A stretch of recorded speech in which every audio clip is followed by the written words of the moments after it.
Good afternoon, everybody, and thank you for joining us today for our Tiger Bay program. Before we get started, if everybody could join me in reciting the pledge.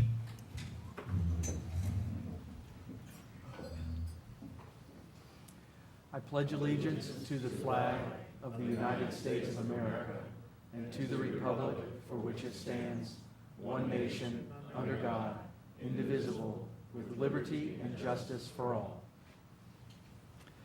Thank you very much. As you're sitting back down, if you please turn your cell phones off or silence them. Thank you very much for joining us today. As I alluded to last month, our program today is breaking slightly from the tradition of point-counterpoint debate of our Tiger Bay meetings. Going to be more of an informational meeting. So I do appreciate the indulgence of the board and of the membership in allowing us to break a little bit from tradition. And I want to talk just briefly, because obviously nobody wants to hear me, you want to hear our speakers. But I want to tell you a little bit about why we're doing this month. It started, Mr. Washington put on a series of very informative programs through the county. And I shared that with some of my veteran friends and groups. And some of the people had said, well, that's great, but we aren't able to make it at those particular times. So I started thinking, we have a great platform here with our partners from METV, websites, organizations, and groups, where we can disseminate this information. People can watch this when they want on their own time in the privacy of their own homes and get the information to follow up and find the resources that they need. So that was kind of the genesis of today, and I appreciate you all being here and supporting this, because I know this is a very important topic to me, and I can tell by this group it's a very important topic to you. Our speakers today are going to be C.J. Bannister, the Director of Veterans Services for Goodwill, Minnesota, Chris Landis, the Veteran Service Coordinator for the 12th Judicial Circuit, which is Manatee, Sarasota, and DeSoto counties, and Lee Washington, the County Veteran Services Officer for Manatee County Government. We're going to give each speaker 10 minutes. After each speaker is done, we will open up the microphone for questions. So please, if you have questions, please come up to the microphone. Also, at the table by the registration near the entrance, I asked and offered each speaker and other groups to put information out about their various programs and services, so please stop by there and grab information on your way out. I would, over the course of the past, month or 6 weeks planning this, I talked to quite a few veteran services organizations and programs, and I would love to have a 6-hour program where everybody could get up here and talk about their program. Obviously, we can't do that with the time that we're allotted, and plus I think everybody probably has to get back to work. So what I did is I asked each of our speakers today to talk about other, not just their program, but other programs that they refer to and get referrals from, and each of them has agreed to do that. I also wanted to say that sometimes I know a lot of us are involved in various nonprofit organizations, but in preparing for this program and speaking with all these different programs, I was taken aback, and I guess I shouldn't have been, but I was, about the selfless referrals that all of these organizations give. And they're not afraid to say, we don't have that here, but call this person. Go here, do this. And I'm getting chills just thinking about it, but everybody is so positive and so willing to help and share information that I just want to personally say thank you not only to our panelists, but to everybody I've talked to over the past month or 6 weeks. You're doing wonderful work, and I appreciate you being so selfless in helping our veterans. So without further ado, let's get started with our program today. Our first speaker is going to be C.J. Bannister. Let me tell you a little bit about C.J. C.J. Bannister, the Director of Veterans Services for Goodwill, Minnesota, leads Goodwill's efforts to provide services to returning veterans who faced heightened risks of unemployment, personal problems, and homelessness. The program helps eliminate barriers to employment and provides opportunities for higher paying positions for veterans and their families. CJ herself is a veteran. After graduating from high school, she joined the United States Air Force, where she worked as a crew chief for 3 years and subsequently cross-trained to be a paralegal and worked with the JAG for the remainder of her career service. CJ earned the rank of Staff Sergeant as well as many awards and medals, including Basic Military Training Honor Graduate, the John Levitow Award at Airman Leadership School, Non-Commissioned Officer Professional Military Education Award, the Air Force Good Conduct Medal, the Air Force Achievement Medal, the Air Force Commendation Medal, and the National Defense Service Medal. CJ served from 1993 until 2001, when she ended her military career as a non-commissioned officer. After leaving the Air Force, she attended International College, now known as Hodges University in Naples, Florida, and also worked full-time as a paralegal. CJ began a career as a financial advisor in 2007, helping individuals with investment and financial needs and building a successful business until May of 2014, when she left the financial services industry. CJ is dedicated to helping others and passionate about giving back, especially to our nation's veterans. Would you please join me in welcoming CJ Bannister?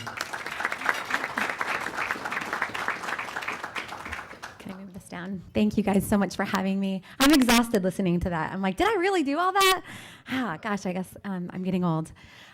First of all, let me just take a little gander around the room and ask. I want to identify for each and every one of you what a veteran looks like and what a veteran is. So if you're a veteran, would you stand?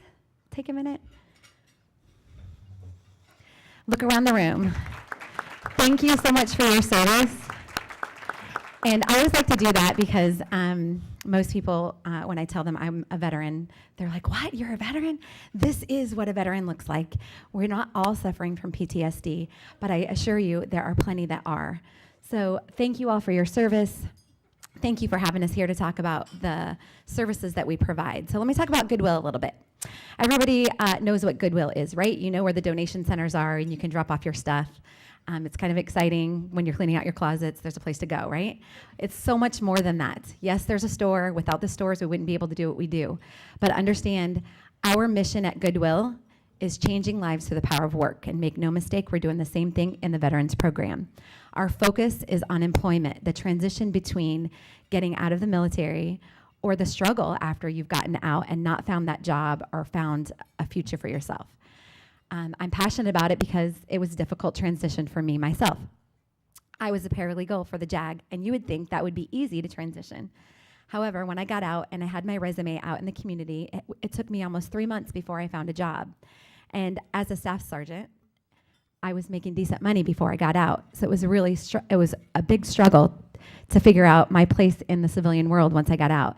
But what happened is I had a JAG, which is an attorney, call me and said, hey, CJ, I'm so sorry we already filled our position. But what I want to do is help you rewrite your resume, because all of the things that you have written in there are things we do in the civilian world, but we call them something different. And so for me, he took the time, about 20 minutes, to help me rewrite that resume. I submitted my resume and I had a job in 2 weeks. So that's one of the reasons why I'm so passionate about what we're doing. I know that it seems odd if you're looking at a resume of a sniper or a bomb specialist, but I can assure you, if you're looking to hire somebody that pays attention to detail, those are the guys you want, right? Okay, so that's part of what we do. Our mission is getting them employed. We also have a few other programs. We can't do what we do without the other agencies in our community that are helping veterans. So one of the major programs we have is a homeless veterans reintegration program. It's a Department of Labor grant that we receive. It's a reimbursement grant for us to help the homeless veterans here in our community. And I know the first thing you think of when you think of homeless veterans is maybe the guy under the street or the guy holding the sign that says, I'm a veteran, please help. But what you don't know is, like me, without support, when a veteran gets out of the military, they might be sleeping in their car. We've had veterans walk in our door sleeping in their van with their family with 2 children because they haven't found a job and they don't know how to reacclimate yet. So when I tell you homeless veterans, they're everywhere, and most of them, you don't even know it. We work together with JFCS, which is Jewish Family and Children's Services. Thank you guys, you're here to represent. They have a grant that helps for housing. And so together with our grant that helps with employment, we can get them housed as quickly as possible, and we can help them get employed so they can stay in that housing. JFCS is not the only one with that housing grant. Turning Points is here as well, and they have the grant as well for the housing for the homeless veterans. The other program that we have is BRAVE. It stands for Benefits, Resources, and Veterans Education, but really what it is group therapy. One of the things we found when we first started the program was that getting the homeless veterans employed, they either had some type of mental health issue, substance abuse issue, and we needed group therapy for them and individual counseling as soon as possible. As you know, with the VA, sometimes it takes a while. We have a vet center, which is another agency we work with in Sarasota, that offers free counseling if you fit the 7 criteria. So what we wanted to do was fill that gap. So we filled the gap. We went out and raised funds for group therapy. We have a licensed mental health therapist that comes in. Any veteran is welcome to attend. Every Wednesday at noon, we feed you lunch. So if you know of a veteran or their family member that needs to be in that group therapy, by all means, send them to Goodwill. Send them to any one of the agencies I just talked about, because they'll get them to us, and it is free. We will also help them get signed up for their VA benefits, which Lee Washington will talk about, so that they can further on their therapy if they need it. The other program that we have is SERVE. It is a special emergency resource for veterans, and it really is designed to fill the gap. One of the most heartwarming stories for me is when I have a veteran that comes in and they're too proud to ask for help, but they know they have no choice. It was very early on when I started the program that I had a young Marine that came in. He had served 8 tours over in Iraq and Afghanistan. He had served for 13 years and had recently been medically discharged and retired.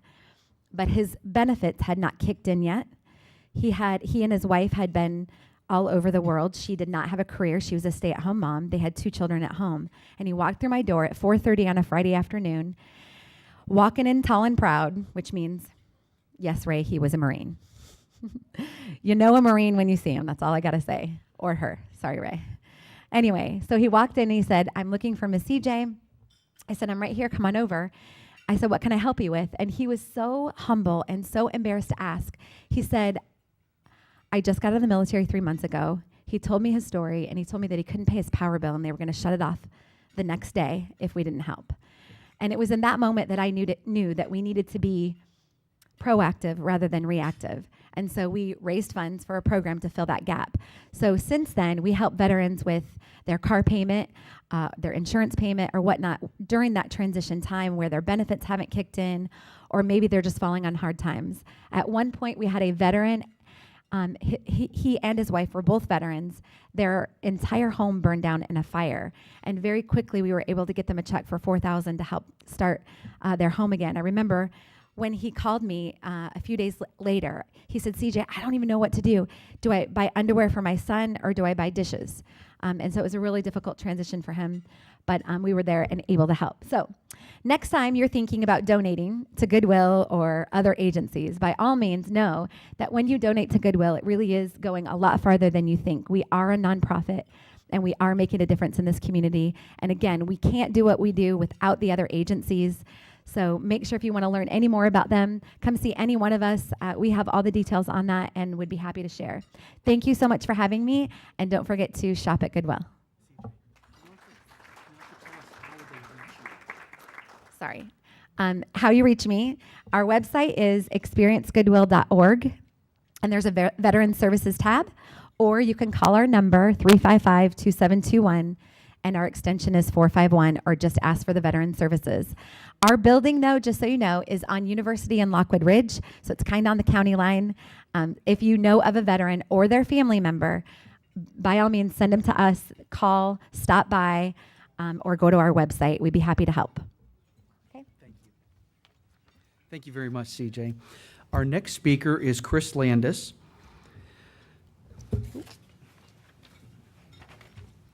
Chris was born and raised in Indianapolis, Indiana. After marrying in 2002, he and his wife moved to Florida.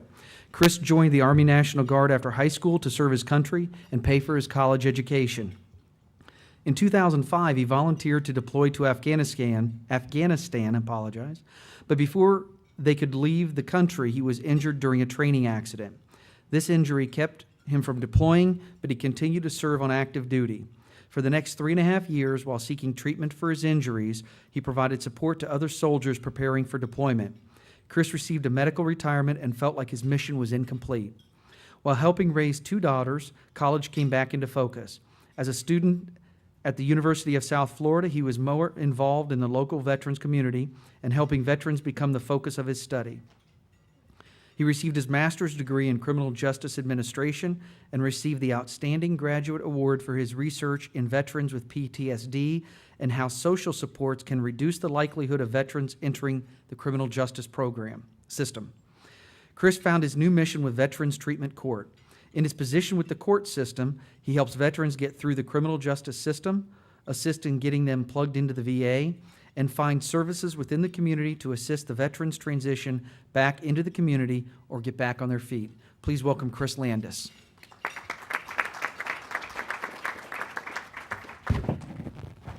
Thank you. Now, I'm nowhere near as good as CJ is over there about talking in front of people, but I'll do my best, okay? Now, just keep in mind, my passions sometimes take over, so get past the words where I stumble over from here to there and just see what's down below. I think Matt hit the nail on the head when he was talking about how these service providers, they are willing to connect to one another very quickly. CJ is one of our first contacts that we utilize, and so is Lee Washington over here. Because between those two and ourselves, we have a good handle on the services within the community, and even down to those little niche type people that have this specific problem, we're usually able to help point them in the right direction, if nothing else, because after all, that's really, you can't specialize in everything, but you can help collect business cards and point them in the right direction to where they need to go. So if you're looking at helping out other veterans, I'll recommend doing the same thing. Collect those business cards, write on the back of it what they do. So when you come across that veteran, because they don't know where to find that service, you can point them in the right direction. So like they said, I work with Veterans Treatment Court here in the 12th Judicial Circuit. The program's only been around for about a year. It's gone from a very small program to a very well-known program, even started a mentoring program to help out other veterans. So let me just tell you about it. Treatment courts usually focus on a specific problem, drugs, DUI, mental health, whatever the case might be. We, on the other hand, for Veterans Treatment Court, focus on a specific population, being veterans themselves.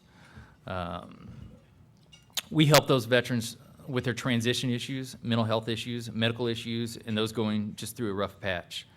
The goal is to give them a hand up and not a handout. I've heard that phrase from about every single service provider in this room.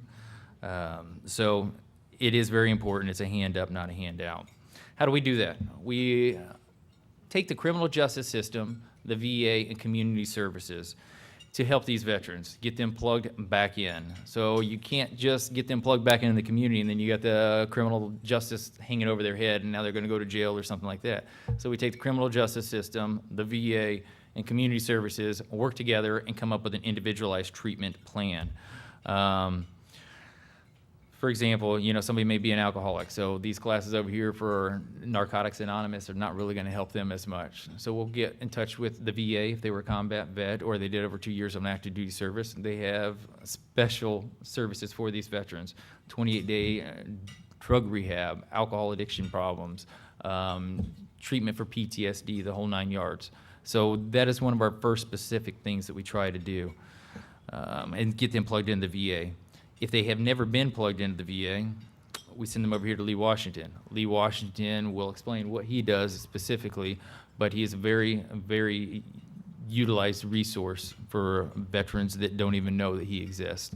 I'll go into an example on that a little bit later.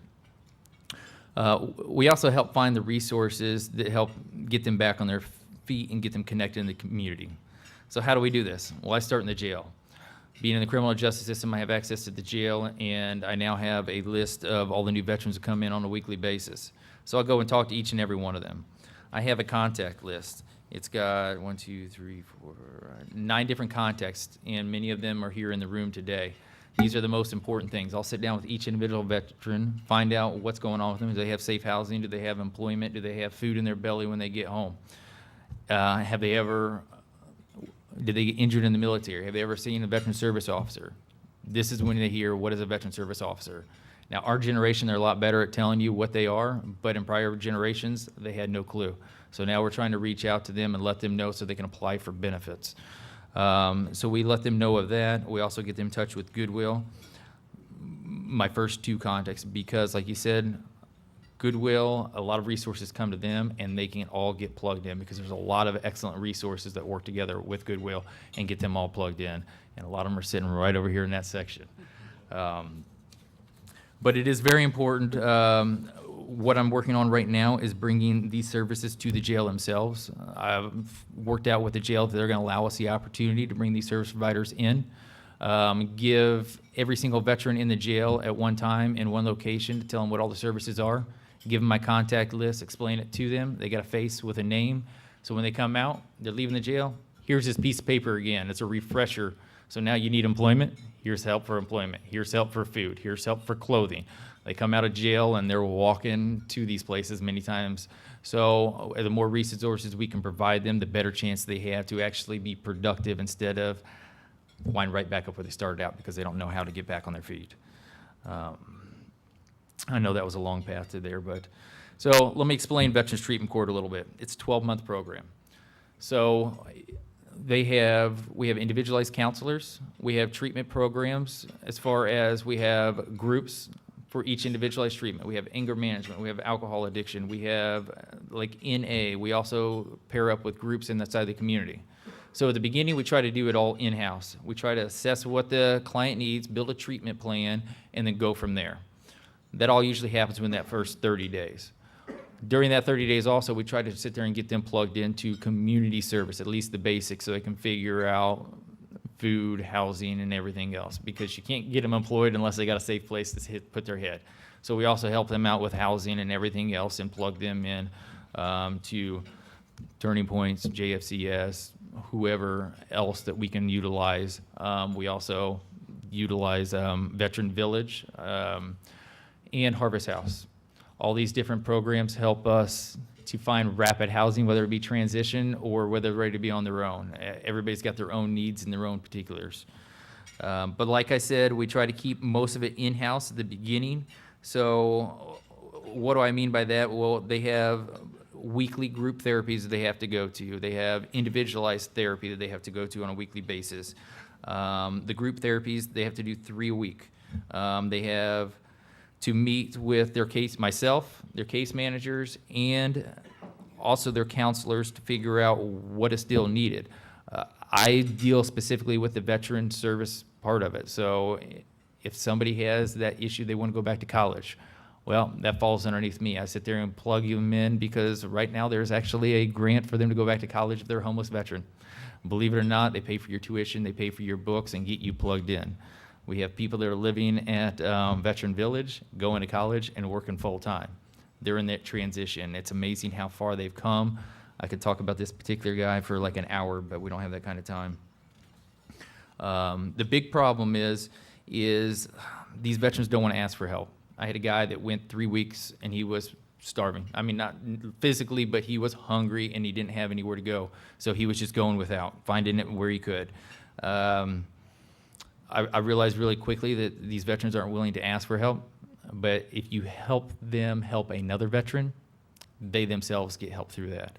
I have a mentoring program, which I'll talk about in a second, but I've had so many mentors who are coming in here to help other veterans. They're doing their own thing. They're not wrapped up in the criminal justice system, but they come to realize, man, you know what, do you have that number for these people? I'm like, why, your vet doesn't need that. He's like, no, but I do. I mean, how many of them realize they have PTSD? How many of them realize that there's the other services that can help them within the community? And they're like, man, I thought I'd have to go to the VA. No, you can go to that right here in your neighborhood.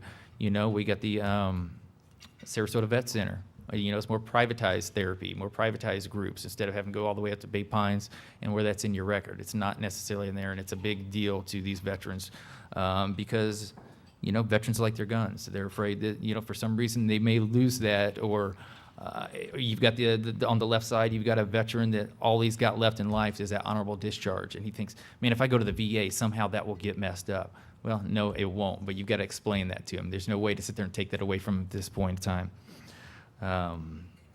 So let me tell you how a typical courtroom looks. We have staffing in the morning. We have during our staffing, we have myself, we have our counselors, we have the case managers, and we have the judge, state attorney, assistant state attorney, public defender, and the probation officer. We're all sitting there together to try to figure out what treatment plans we can help these guys out with. What has worked, what has not, because not everybody's going to succeed on that first treatment plan. We got to tweak it and change it, and like, okay, he may be able to let's reward him, give him thumbs up, or you know what, he may need to think about that a little bit of time. So let's pull him to the side and have a one-on-one conversation with him. It's not like any other veterans or any other courtroom you've probably ever been in. For example, after this staffing, we have court. A lot of our vendors come in there. These veterans can get services right there, get them signed up, get them plugged in, the whole 9 yards. Goodwill comes, Career Source comes, SRQ vets come, and JFCS comes. I mean, we have a lot of people that come in there, and their interest is to help these veterans in whatever way possible, and transportation's a huge issue. So when these service providers come in there and help our veterans out, it's tremendous the difference it makes, because they can get lost going from our building to Lee across the street. It's just amazing how that happens, and you want to think that transportation would be an issue, but it does. So at this time, we could communicate with community services. There's rewards versus sanctions on a graduated level, and that is my time there. But real quick, I want to touch base on the mentoring program. First off, the Veterans Treatment Corps has a 90% success rate. The reason that is a 90% success rate is because of our mentors and the other vendors in the community. The mentors are veterans themselves. They volunteer their time to help them get through the court process. They give them, it's a battle buddy system. They give them a little bit of advice, guide them in a certain direction, maybe pull them out and get them plugged into what they're doing in the veteran community. They're not counselors. They are, battle buddies, and that's all they are. So if somebody has interest in this mentoring program, they can always reach out to me. I'll be here after the meeting. Or they can always email me at clandis, LANDIS, at jud1212.flcourts.org. They can also get a hold of the Veterans Court at 749-3600, extension 7070, and June will be the one to answer that phone. Thank you.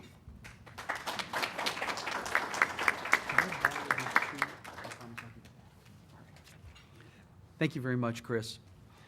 Our next speaker is Lee Washington. Lee is a Florida native of Punta Gorda, Florida.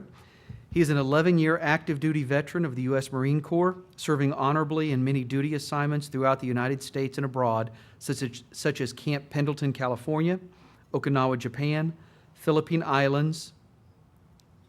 You did this on purpose. Vladivostok. Sorry about that. I apologize for my mispronunciation. Russia.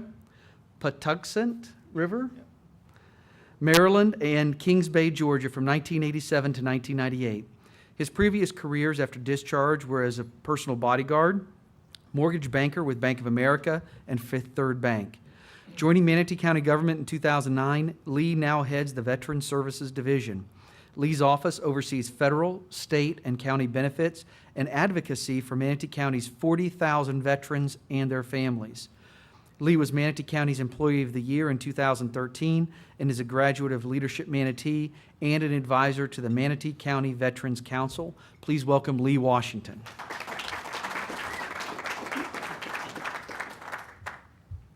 Good afternoon. As Matt said, my name is Lee Washington. And before I start speaking, I want to thank Tiger Bay and Matt for inviting us out to come out and speak to you this afternoon. It's venues like what we have this afternoon, we're going to actually reach those 40,000 veterans. The staff and I in the county administration building, we can't do it alone. We have to be out in the community so that we can identify those veterans and their families. So I'm going to bump my gums just for a little bit. I won't approach the 10-minute mark. I found that doing this over the years, we get more information out to the community by asking questions and answering those for them. And being a Marine, I also speak very fast, but I'll do my best by slowing it down a little bit. So Manatee County Veteran Services, we're located in the County Administration Building, right a stone's throw from here, Manatee Avenue and Main Street on the 3rd floor of that building. We're there Monday through Friday, 8 to 5. We see scheduled appointments between the hours of 8 and 3. And our whole role is to advocate for veterans and their families here in Manatee County. Being veterans ourselves, it's something that we take extremely serious, because at one day our families are going to be on the other side of that desk asking the exact same questions that families are asking us today. So, when you come in and you meet us, me being a Marine, I'm built a certain way. So I'm pretty serious in the face, but I like to have fun. I like to get to the matter, but also sit and figure out, who was this person before they came and saw me? What did they do in the military? What did they do once they got out of the military? Trying to figure out how I can best help them, because the reasons they came into my office may not be the reason they need help. So, and I share that with you because being a veteran, we have to be our own best advocate. We come across a lot of folks in our office that have never known about the services that they earned on active duty. And it's our responsibility to share with them why it's so important that they tell us the whole story. And sometimes we find that out by family members. And when I spoke to Matt via email, he asked that we touch on the things that we do in the office, but also what are the things that we're missing. And I think in order to truly be effective at what we do, all of us up here and those in the audience, is that we need more eyes, we need more ears to identify those men and women that have served so proudly and have given of themselves to make sure that we can assemble today and be so free. And I'll share with you an example of what we do in the office and some of the other things that we do on a daily basis. When I started doing this in 2009, I had an opportunity to be just a counselor, someone that would sit with a family or a veteran and talk about the things that they needed help with or they thought that they needed help with. And I came across this veteran who was homeless. He came in just trying to figure out if there's any benefits for them to get into housing, to see a doctor, or put a little money in their pocket. So we took care of that, but as we're sitting chit-chatting a bit, comes to find out, I asked the veteran, have you ever engaged the VA for any disability, any other benefits to help you out? And he said to me, yeah, I did something about 2 years ago, but I never heard anything from the VA. We hear that a lot now in the news. So we punch in his Social Security number to the VA database because we do have access to the majority of records on veterans. And sure enough, the VA has been trying to find this veteran for over 2 years because the claim he submitted was awarded in his favor. And he had over $25,000 sitting, waiting with the Department of the Treasury. And had that veteran updated his address or given the VA direct deposit information, he would have not been in that situation. So that's why I said to you in the very beginning, we as veterans have to be our own best advocate and making sure that we're doing our part and sharing the information that needs to be shared. But we as family members, we also need to be that eyes and ears to make sure that we route that loved one to the services that are available to them. Because you're going to come across so many folks that may have served in Vietnam, World War II, Korea, and even current day that are just unwilling to make that first engagement. So what we do at Manatee County Veteran Services, we see scheduled appointments, yes, in the office, but we also do a lot of outreach. We do presentations with some veteran organizations, assisted living facilities. We like to go to the college campuses, but we also do home visits. A lot of folks aren't aware of that. We don't do a lot of them because we try to get folks into the office because we can do more in the office as far as application, putting pen to paper. But for those veterans that are shut-ins, those folks that aren't able to get around on their own and they really need someone to share with them all the things that they're eligible for, we will make that home visit for them. We just need to know where they live, exactly what we're going out to talk to them about, but also obviously a safe environment. But we share that information over the telephone so that they're better prepared when we do come out to see them, and we can answer all the questions that they may have, and also lend that information that's going to hopefully make them whole again. Because our whole goal of what we do at Manatee County Veteran Services is to somehow identify these veterans, put on record all the things that they've done on active duty, whether that be filing for disabilities, because a lot of veterans out there are suffering from disabilities that they never knew were associated with their military service. We still have World War II veterans. Yes, we still have quite a few of them in the area. Korean War veterans. We can't do enough for our Vietnam veterans, and we'll talk about that in just a little bit. But they still come into the office, and we are filing claims for hearing loss. A lot of folks will chalk that up just being old. But no, this person may have served in the artillery for 4 or 5 years. That's where it started. But being young in your 20s and maybe, early 30s, you don't think about those things because you're strong as a horse. We're very proud and stubborn, some of us, and we stand in our own way. And it's not until life starts to slow down that you realize these things actually started from the service. And a lot of that is encouraged by the family members. We'll sit across the desk from a family member and a veteran, and they tell us their story of what they've done in the military. And then we stop that conversation, and I look at the spouse, and then I ask for the real story, because that's when you really find out what's going on with that person. Because, again, we are very proud. So, again, the large percentage of what we do in the office, we help veterans file paperwork as far as service-related disabilities to hopefully compensate them for some of the injuries that they may have incurred on active duty or was aggravated by active duty. And I will touch on Vietnam veterans now because that list is ever growing. We have several Vietnam veterans in our community, to include their surviving spouses. And those veterans have since passed away from Agent Orange exposure. You hear a lot of talk about it now, but I'll share with you some of the major disabilities associated with that. Most cancers, diabetes, heart disease, and Parkinson's. Those are the main categories of injuries and illnesses that are associated with the exposure of Agent Orange. There's about 16 total disabilities associated with it. And those veterans, unfortunately, a lot of them have passed away. So they now have surviving spouses and surviving dependents that are needing to seek out services and figure out what did that veteran earn while serving in Vietnam, because that was the cause of death. It's not only monetary benefits that they can get awarded by the VA. There's health care, there are tax credits that they can receive. But I encourage every veteran that we come across, now is the time to share that information with your family, because they are the ones that are going to have to pick that up once you're no longer here. So our pride will sometimes get in our way, and we don't share all the stories that we need to share with them. But for those veterans, let's say you have a loved one in your family and you're trying to struggle with them for 10 or 15 years to come in the door, we will have that conversation for you.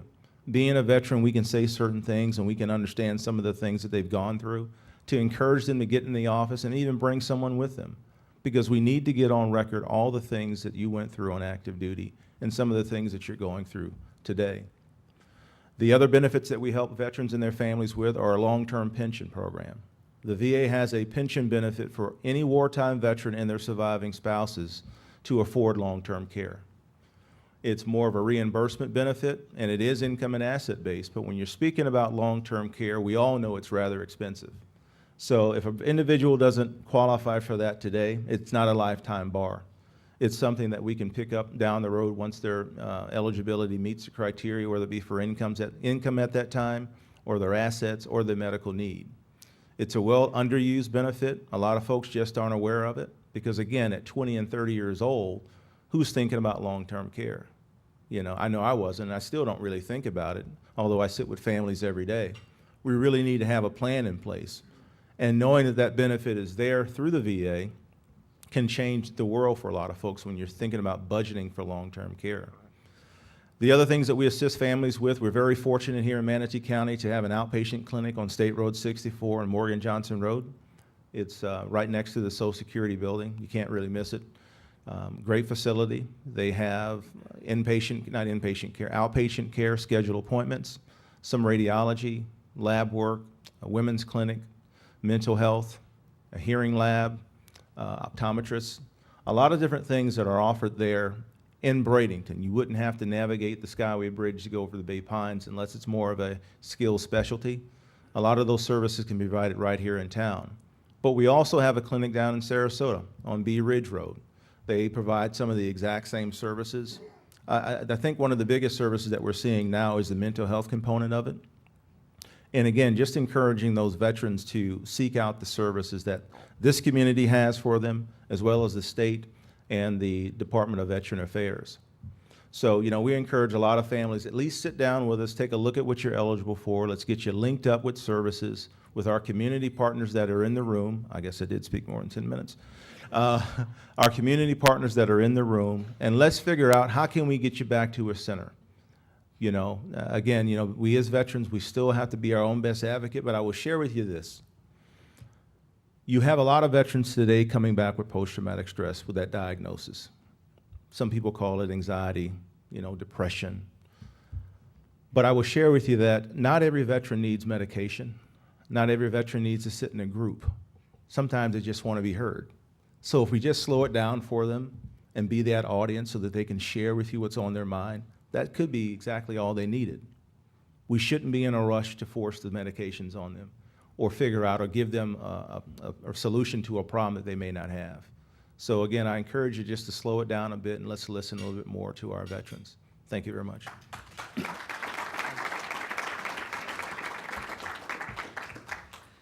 I want to say thank you very much to all of our speakers. Thank you to everybody who, before we open it up to questions, thank you to everybody that stood up earlier and veterans. And for those of you who are watching, whether it's on METV or watching this on a website link, I don't know how to do this, but Chris was kind enough to share with me the various business cards and resources that he uses. And we're going to find a way to put this maybe on the video, or we'll put it on our website to make it real easy for you to find this information.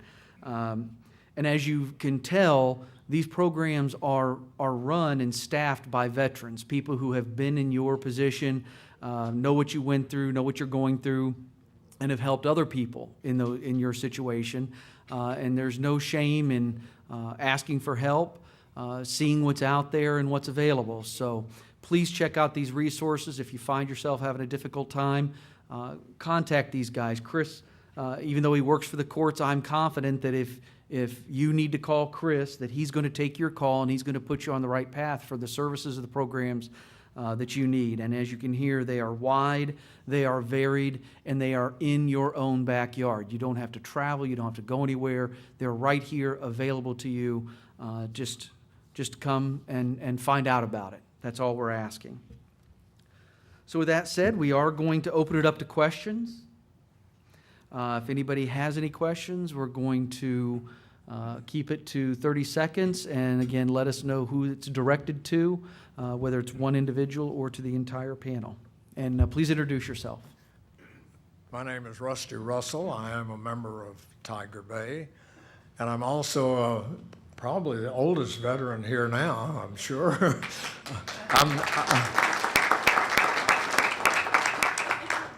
As I tell people, I'm only 92.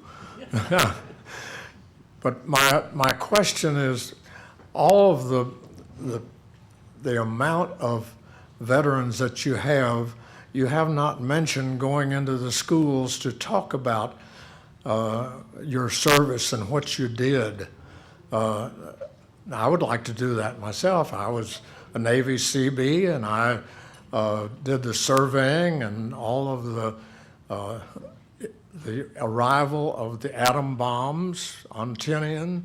I watched the Indianapolis bring them in, and I watched the Enola Gay take off, and I watched it land, and I talked to the crew, and all of the experiences that I think that a lot of young people today would be interested in having. And I would like to volunteer if you have any schools, not now, but in the fall.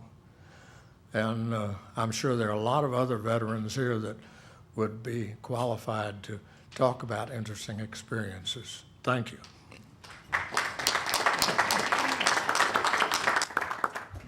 Thank you, sir, and thank you for your service. Actually, we do have a program. It's a part of the Manatee County Veterans Council. It's called VETS, Veterans Educating Today's Students. They met with several high school principals last month, and this month they're going to be meeting with the principals of middle school. So we definitely can link you up with that service, sir, if you'd like to volunteer your information, and we'll get it from you before I leave, and then maybe you can be a part of that group as well. But there are several groups at the Veterans Council that they have within the community, because at the Veterans Council you have captive all the veteran organizations, private individuals and private organizations that are wanting to support veterans at the table at the same time. But that's definitely one of the programs they have up and running now. Can you also, I forgot to ask you, how do people get in touch with you? Sorry about that. He asked to share with you, how do you get a hold of me? Again, our office is located in the County Administration Building, which is 1112 Manatee Avenue West, and we're located on the 3rd floor of that building. It's directly across the street from the historic courthouse. Our telephone number is 941 area code 749-3030. And the email address is vets, VETS, @mymanatee.org. Have a Facebook page, too. Do you guys have anything else about outreach? Oh, okay. Sure, absolutely. When it comes to resources, one of the things I forgot to talk about and I wanted to address today is that at Goodwill, we did develop a Veterans Resource Guide for our community.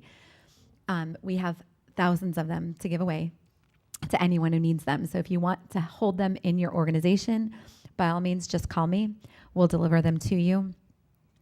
The Veterans Resource Guide has all the information you need to get a hold of anyone at the VA, but also every agency that we just talked about here in the community, whether it's that they need educational benefits, veteran service officers, or group therapy at the vet center, you name it. There are hundreds and hundreds of agencies here in our community that are helping veterans. So that resource guide is really valuable. And if you'd like them or you're a veteran and want one, by all means, just let me know. Ben? Good afternoon. My name is Ben Bachner, and I'm a Tiger Bay member. My question, I guess, will go to all three speakers.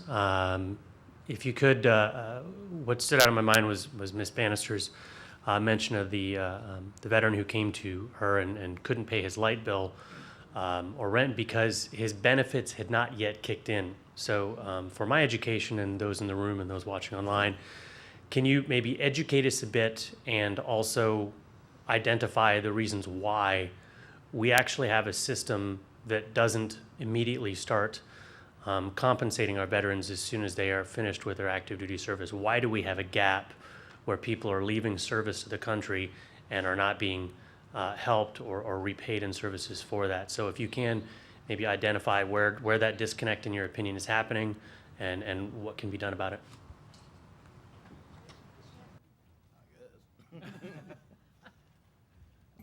Thank you for that question, sir. We hear that quite a bit, and I will share with you this. We see the VA in the news quite a bit, and they get beat up about doing things the wrong way. And yes, they have some improvements that need to be done. But in my opinion, a lot of that is going to be in the DOD side. I mean, they have to do a better job with communicating with the VA before these folks get off service. You have them captive pretty much.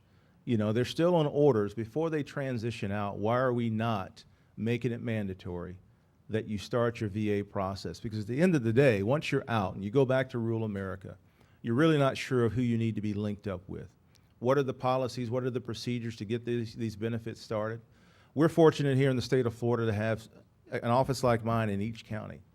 But I think that if we have those folks discharging from service, whether it be retirement or just discharge, start the process 6 months, 3 months even, before they get out. Because the VA is only able to adjudicate based on what DOD has given them. And a lot of those records are now lost. They've gotten lost in transit or just haven't been scanned in to be seen. And veterans are, one, being denied for service-related disabilities that they've earned. But again, the time frame is so long. The veteran has left a society in the military on active duty where everything was one way. You got paid on certain days. You knew where to eat. You knew where to shop. You knew where your clothing was. But now you're going back home, you're re-engaging with your families, trying to go to school, trying to deal with your disabilities, and oh, by the way, you're not getting paid. So I think a lot of it has to do with making sure that DOD has a better partnership with the Department of Defense, Veteran Affairs. Thank you for that question, Ben. I just want to add just a little additional point about it. The thing is that in that particular veteran's case, he was retired and his benefits hadn't kicked in yet. And, you know, you have two choices. Your choice is to sit and pick apart the VA. And if you haven't been up there lately, they do an incredible job. There are some bad eggs, there's no doubt about that, but they really do an incredible job.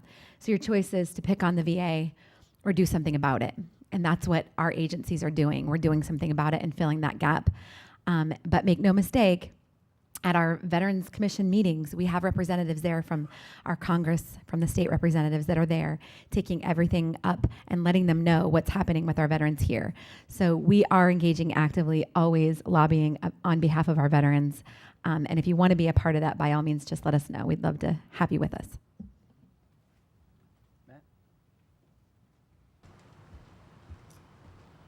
Good afternoon. My name is Matt Bauer, and I am a member. Main question is for Lee. Lee, we go back to Manatee leadership together. When we met one time, you had some numbers off the top of your head as to how many service members in the county use service. And this can go to Chris and CJ, but I'd love to hear, if you can, give us some numbers of how many people that you actually help.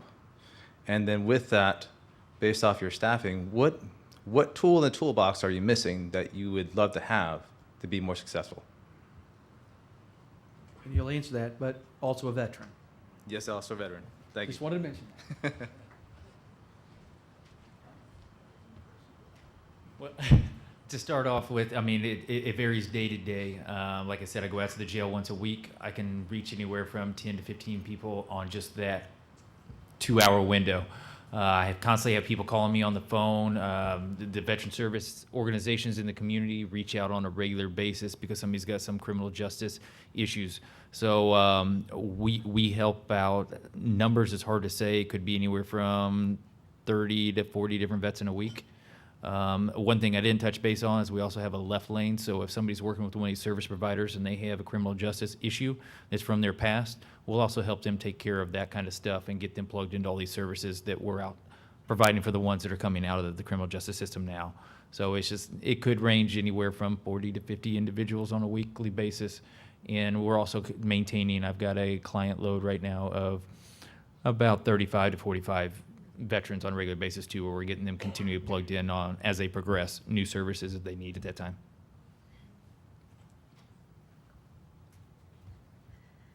Thank you for your service, Matt. Thank you for your question. We serve approximately over 600 veterans and their family members every year at Goodwill, helping them find employment. For our homeless veterans reintegration program, our goal is 125 a year. And the last point in time survey we had, there was about, between Sarasota and Manatee County, I think there was about 140 homeless veterans. So that's significant. It says a lot to the agencies coming together to work with changing the lives of these homeless veterans. If there was one thing that we could use to help our program, it would be mentors. And the best mentors are veterans themselves. So if you know veterans that want to get involved, we'd love to have them. I know Vet Court would love to have them. There's another agency I haven't talked about yet, SRQ Vets. It's a nonprofit in Sarasota, and they have a mentorship program that just helps, sit down and, like Lee mentioned, sometimes they just want to have a conversation. They don't necessarily need medication. They just want to feel part of something again. So the mentors is probably what we could use. Thanks for that question, Matt. And we talk about it quite often. I remember that conversation at lunch. We talked about it even more. But we share with you in the beginning, we have about 40,000 veterans every single day in Manatee County. And we know what the community looks like when the season is here. It's about an additional 10 to 15%. Last year, in my office, we helped, saw, or corresponded with about 14,500 veterans. And with the support of the Board of County Commissioners, along with the county administrator, we have new staff. So we're hoping that would tick up a bit to about 15,000 plus this year. But we still have 40,000 veterans every single day in Manatee County, not to include their dependents. So that's why we're here today sharing this information with you so that we can help filter them back down to the office and help them in the things they need. So if there's anything that we're missing, it's probably going to be more money in the budget, but right now there's other things going on, but we're going to make it work with our community partners. Again, every county in the state of Florida has an office like mine, so we'll get it done. We just need to identify the veterans. But I also want to leave something with you as well. We need more women veterans. For whatever reason, we still cannot identify the larger percentage of our female veterans. It'd be great at some point in our lives that we can get away from identifying them as female veterans, but we first have to find them and change the whole mindset. They are veterans. They serve right alongside the rest of us. The uniform is the exact same. So we have to do a better job with that. Yeah, absolutely. One last thing I want to touch base on is something we haven't talked about yet at all. It's called Stand Down. We help out homeless and indigent veterans. We did that in Manatee County probably, 5-6 months ago. Turning Points led that one, and JFCS did the one here in Sarasota recently. That's where we bring all the community services together and do a big, huge outreach for the homeless and indigent populations for veterans. Another thing that we were able to add this year was we did the veteran stand-down court. So we were able to help them bring them in, and those people that, instead of continuing to look back at the fines and fees that they've had for being homeless, whether it have been open containers, trespassing, or whatever comes up for a homeless person, we were able to help them clean that record up. So now they're able to get their license back. We had 4 people get their driver's license back in Manatee. We overturned an eviction, and I think they're tens of thousands of dollars worth of fines and fees. I won't go into the number. On that one, we helped 39 veterans, I believe. This recent one, we had a little bit more time. Everybody knew what was going on, so we were able to reach out further, and we were able to help 62 veterans on this most recent one a couple weeks ago. So it's a big outreach. The biggest struggle is people don't know of these services. So I beg of you to find out, talk to these other people, spread the word, because as you guys know, anybody that's a veteran, you don't find out about veteran services on your own. You find out by talking to other people, and sometimes I found out a lot about services myself just by being in the right place and talking to some guy fishing that happened to be a veteran, and be like, oh, I didn't know that they had that. So just please be aware of it and help spread the word as best you can. I've got time for one more question. I'm going to be kind of selfish and take it for myself because it was specific to something that Lee just mentioned. And one of the reasons I really appreciate CJ being here was our female veterans and some of the specific needs, services that they need. CJ, could you maybe talk a little bit about some of the special needs and services that you offer for female veterans?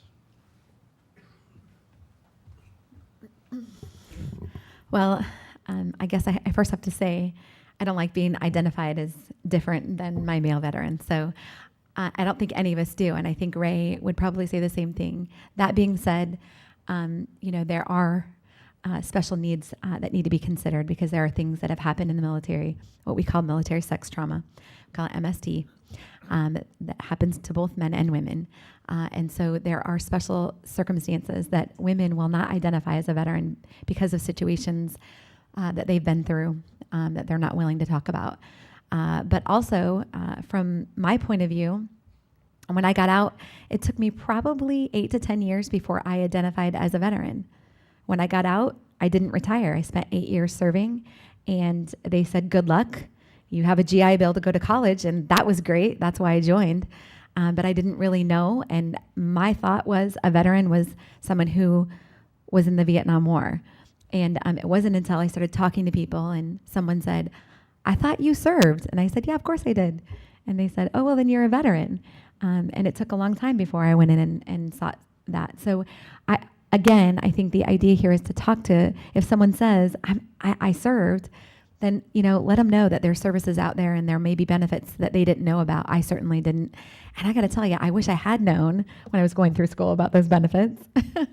But there are some things that we need special, but for the most part, we don't want to be treated any different than any other veteran, for sure. Thank you so much. I want to thank all of our panelists for coming out today and providing all of this wonderful information, making themselves available as resources to everyone in the community, not only to the veterans themselves, but those of us who know veterans and see some of our friends going through things where these resources are available that they could use. Again, we'll make sure that we get this information on the website or embedded in this video, so it'll be right there for you to find.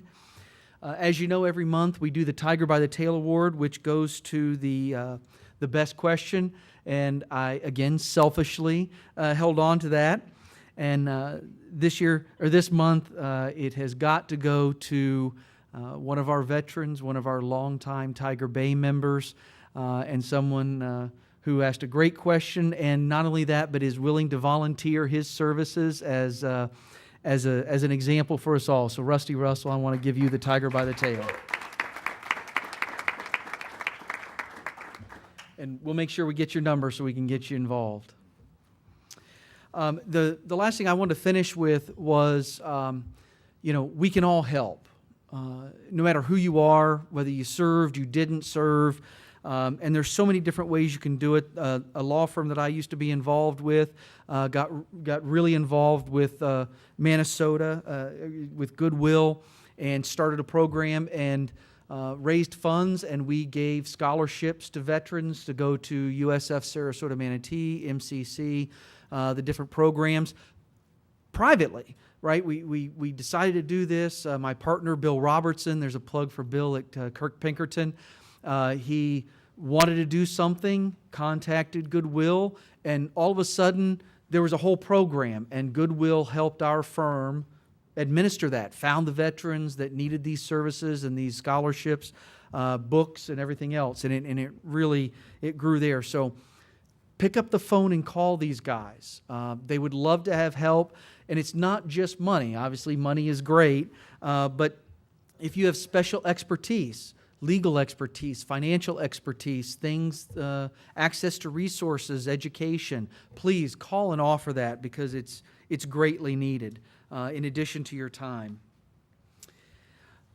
Before we go, I did want to mention also next month, please keep an eye on your email. Got a great program next month. We've talked about veterans now, but we've seen the county growing, right? You guys are watching. I mean, there's neighborhoods popping up all over the place. It's starting to grow again. So next month, we're going to talk about the future of Manatee County as it relates to natural resources. And it's going to specifically talk about water and power. Where are we going to get these things? What plans are being made right now to make sure that this county has the water and power that it needs in the future? So please come next month. Going to have a great program for you there. If you're not a member, please talk to Elaine about joining. And again, let me end with, and I know I said this before, but for those of you watching, pick up the phone, check out these websites, make the phone call. Whatever issues might be out there, there's resources and there's programs, there's services available, and all you have to do is pick up the phone. Again, it's not a hand out, it's a hand up from people who have been there and understand what you're going through and want to help. So please make those phone calls. And until next month, thank you all very much.